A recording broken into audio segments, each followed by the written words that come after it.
Hola, mi querida comunidad de Silvia Salud Inteligente, ¿cómo están? Aquí nos encontramos de nuevo para una cita de reflexiones del Shabbat. Hoy tenemos una porción de la Torá realmente fascinante, como todas las porciones que están dentro del quinto libro del Pentateuco, que se llama en hebreo Dvarim y se lo traduce como Deuteronomio. Realmente este libro a mí personalmente me da muchísima inspiración, me emociona enormemente porque es el libro que Moisés escribe luego de que los 4 libros anteriores del Pentateuco los escribió con escritura automática, como si estuviera canalizando la palabra de Dios, y este último libro es él mismo escribiendo ya directamente, contando toda la historia del pueblo hebreo, sobre todo para recordarle al pueblo de todo lo que han pasado, de dónde vienen antes de entrar en la tierra prometida, porque están justito antes de cruzar el río Jordán, que es el límite entre Jordania e Israel. Estaban a punto de entrar en la tierra prometida, pero antes de hacerlo había que pensar, que concientizar, que recordar todo lo que habían pasado para también darse cuenta si estaban listos para entrar en ese lugar que era la promesa de Dios, que Dios le dio al patriarca Abraham. Es decir, que era un lugar, se puede llamar hasta sagrado. Entonces es como si hubiera que purificarse antes de entrar, es decir, estar a tono con la tierra prometida. No sé si eso les recuerda algo de lo que está pasando hoy, ¿no es cierto? Pero bueno, ¿cómo se llama la porción de hoy? La porción de hoy se llama Re'e en hebreo. ¿Y qué quiere decir? La raíz de Re'e es Reish Aleph Hei, tal como vemos en la pantalla, y quiere decir mira. Viene de mirar o ver. Y les voy a leer directo del texto hebreo, luego por supuesto voy a traducir para que veamos de dónde viene el nombre Re'e. Dice así: Re'e anochi noten lifneichem hayom bracha uklala et habracha asher tishmeu el mitzvot Adonai Elohechem asher anochi metzave otchem hayom והכללה אם לא תשמעו את מצוות אדוני אלוהיכם וסרתם מן הדרך אשר אנוכי מצווה אתכם היום ללכת אחרי אלוהים אחרים אשר לא ידעתם. Y ahí voy a traducir literal, tal como dice en hebreo, dice Re'e, quiere decir mira, es decir, le dice al pueblo que miren, que vean. Yo les doy hoy, o les pongo aquí hoy, ante ustedes, una bendición y una maldición. La bendición será si escuchan las ordenanzas de vuestro Dios que yo les ordeno hoy. Es decir, Moisés les va a enumerar las ordenanzas, los preceptos de Dios. Y la maldición, si no las escucháis, si no escucháis las ordenanzas de vuestro Dios y si se mueven del camino, es decir, si salen del camino que yo les ordeno hoy y se van en pos de otros dioses que no conocisteis. Bueno, entonces, ¿qué es lo que vemos aquí? Que aquí el pueblo se encuentra ante una elección, es decir, claramente Moisés dice, yo les pongo aquí 2 opciones. Una los va a llevar a la bendición y otra a la maldición. Y quiero contarles un dato interesante, es que en toda la Torá el concepto bjirá, y lo vemos que quiere decir elección, aparece 170 veces y en esta porción aparece 17 veces el concepto de elección. Es decir que tenemos un énfasis en toda la Torá sobre lo que vendría a ser la posibilidad de elegir entre una cosa u otra, o podríamos decir libertad de elección, libre albedrío.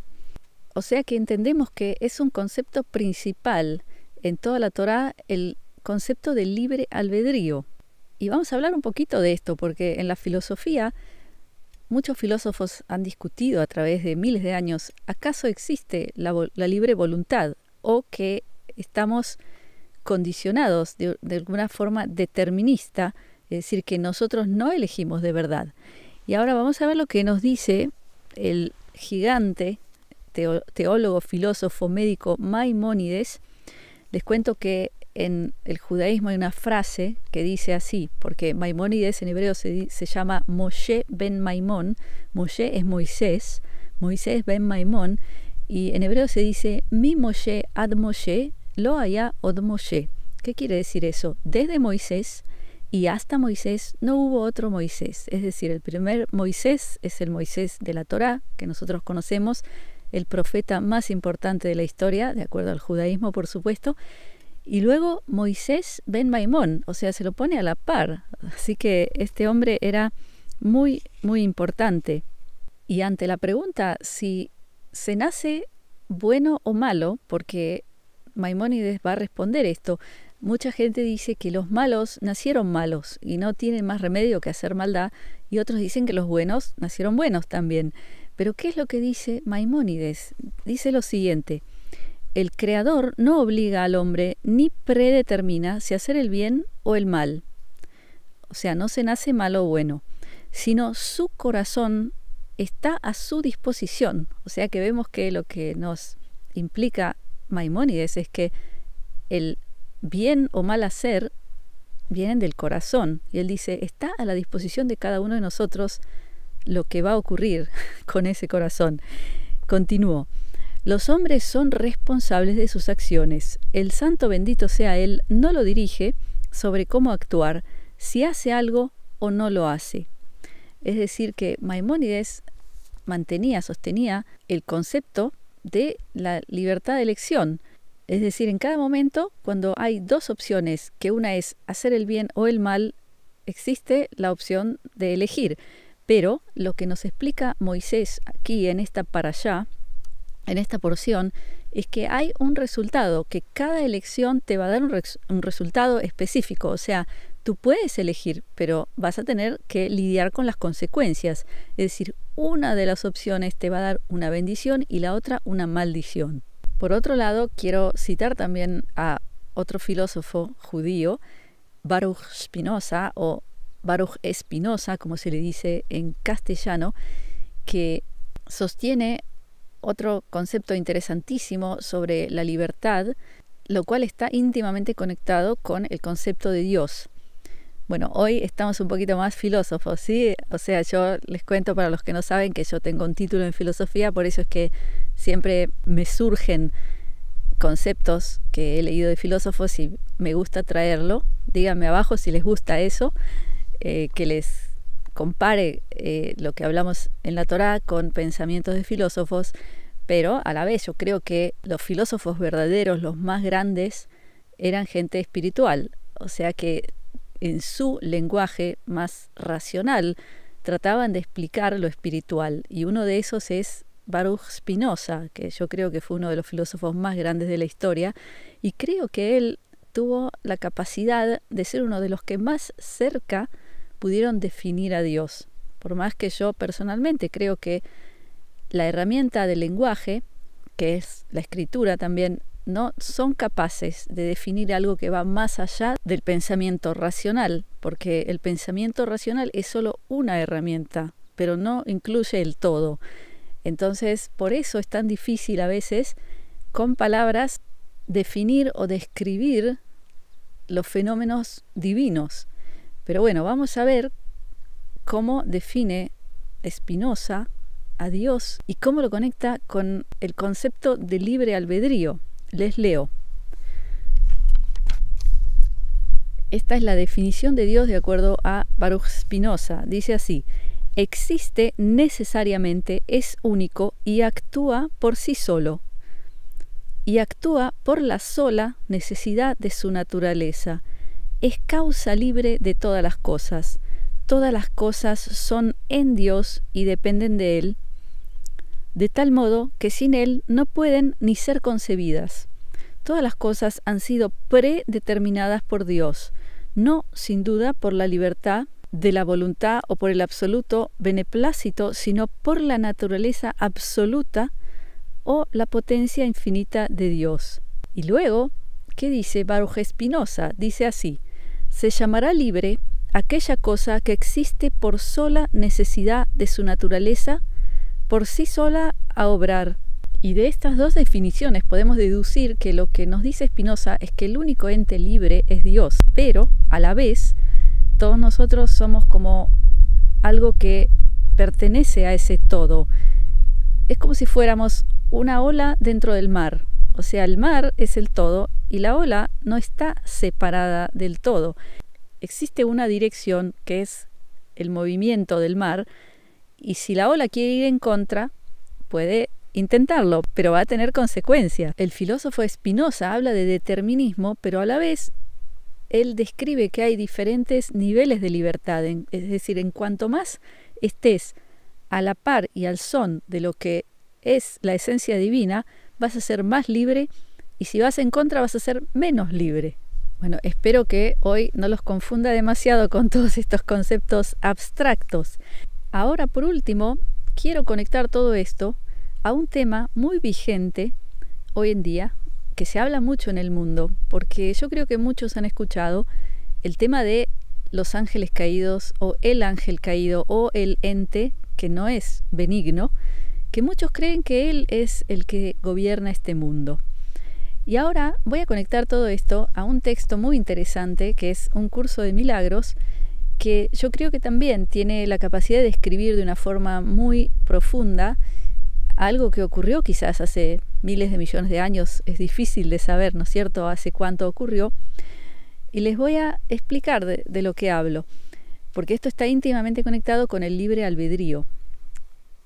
Lo que explica un curso de milagros es que existe Dios con un orden divino que también es la voluntad divina. Y lo que ocurrió es que en un momento aparece un pensamiento que puede ser de otro ente, pero altamente inteligente, tal como se cuenta de el ángel caído, que era al parecer el príncipe de todos los ángeles, el número 2, digamos, que hubo un pensamiento que ellos lo explican en inglés porque el texto está escrito originalmente en inglés. El pensamiento fue what if, o sea, ¿qué si? O sea, ¿qué pasaría si? Es decir, pensar un poquito diferente al pensamiento y la voluntad y el orden divino. Entonces, ¿qué fue lo que ocurrió en ese momento? Que, para empezar, Dios, el uno, el creador, es puro amor, puro respeto hacia cualquier deseo de cualquiera de los creados por él. Entonces, al parecer, en ese mismo instante de ese pensamiento de what if, o sea, ¿qué pasaría si yo hiciera otra cosa que no es la voluntad divina? Ahí fue donde se creó este mundo.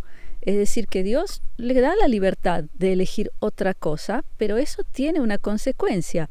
Es decir, que en el momento en que ocurre ese pensamiento, imaginen que cuando este ente estaba en unión perfecta con Dios, estaba en un estado extático, porque me imagino que así debe ser. Y cuando pensó qué pasaría si, ahí es como que sale de esa unión. Y al perder la unión con Dios, es como si se perdiera el infinito, porque Dios es el infinito, el todo. Entonces, la reacción de este ente fue terror, un temor gigantesco por haber hecho un gravísimo error.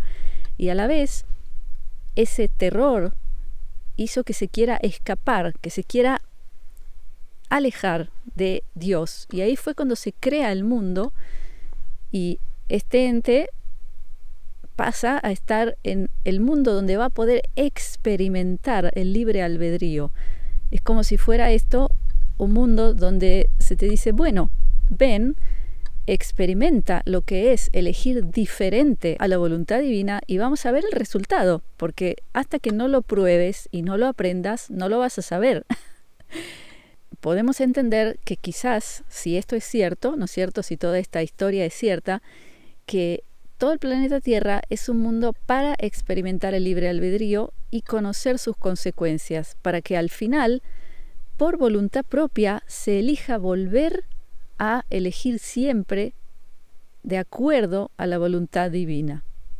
Entonces, ¿qué podemos entender de todo esto? Primero, que ese ente que hizo que se cree este mundo no es tan poderoso como tú crees o como nos quieren hacer creer, porque, por ejemplo, hay gente en este planeta hoy, en la sociedad humana, que cree que ese es el Dios, o sea, que no es el Dios, pero que sí es el que rige sobre este mundo, y que este mundo no tiene influencia del Creador, como si el que vino aquí, ese ángel caído, fuera más poderoso aquí que el Padre Creador. Y mucha gente, por eso, idolatra a ese o cree en ese ente, en vez de elegir a Dios, el Padre Creador. Pero ahora vamos a conectar esto al Génesis, porque parece que ahí aparece, porque en el Génesis vemos que aparece la serpiente que representa a este ente. ¿Y qué hace? Engaña a Eva. ¿Y qué es lo que le dice? Le dice, si coméis de este fruto, el fruto del conocimiento del bien y el mal, seréis como dioses y no moriréis. Eso es lo que les dice el ente.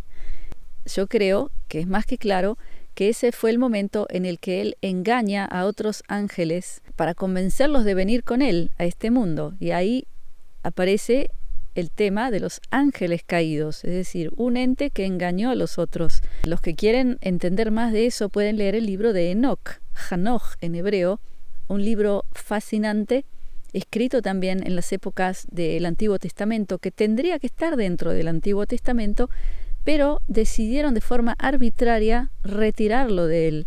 ¿Quién sabe por qué? Pero en ese libro está toda la historia del ángel caído, de los ángeles que convence de venir con él y todo lo que les va a pasar luego. Entonces, volviendo al tema de Adán y Eva y la serpiente. Si Adán y Eva eran entes divinos, ya eran como dioses y ya eran inmortales. O sea que la serpiente o el ente caído, ¿cómo los engaña? Los engaña diciéndoles que si ellos hacen lo que él quiere, van a tener lo que ya tenían antes. ¿Se dan cuenta del engaño?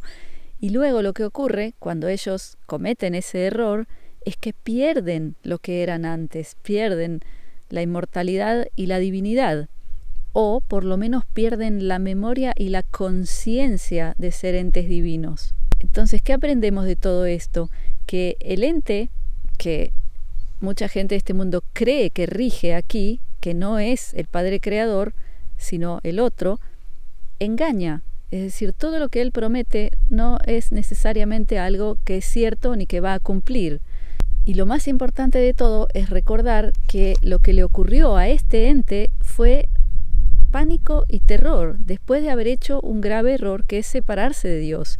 Entonces cada vez quiso escaparse más lejos de Dios, quizás temiendo un castigo, pero ese concepto de castigo ya estaba dentro de una mente que se había separado de la divinidad, porque yo personalmente no creo que Dios castigue, sino que aquí en este mundo el castigo es el resultado de las malas elecciones, no es porque Dios nunca quiera generar sufrimiento a ningún ser, todo lo contrario.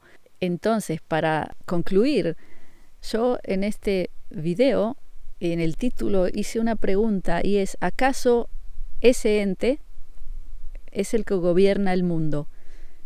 Y la respuesta es no, por supuesto que no.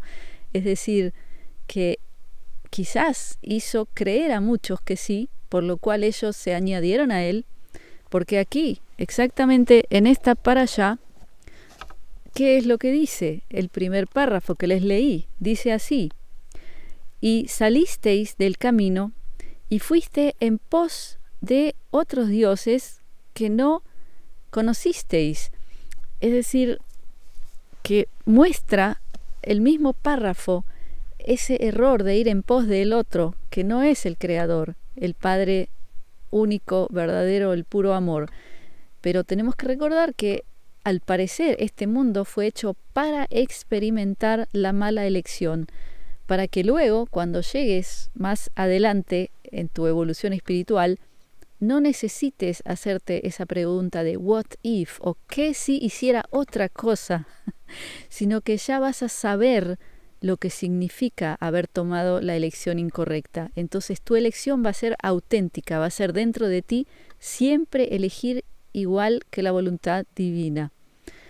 Entonces, mi querida audiencia, mi mensaje personal es dejar de temer tanto, porque el que teme es Él y todos los que van en pos de Él. Yo creo que la esencia, la raíz de todo ese grupo, toda esa creencia es un profundo temor, el cual quieren difundir y hacer que tú también empieces a temer a través de todos los medios que tienen. Entonces recuerda quién eres, de dónde vienes y quién es el verdadero amo en este mundo.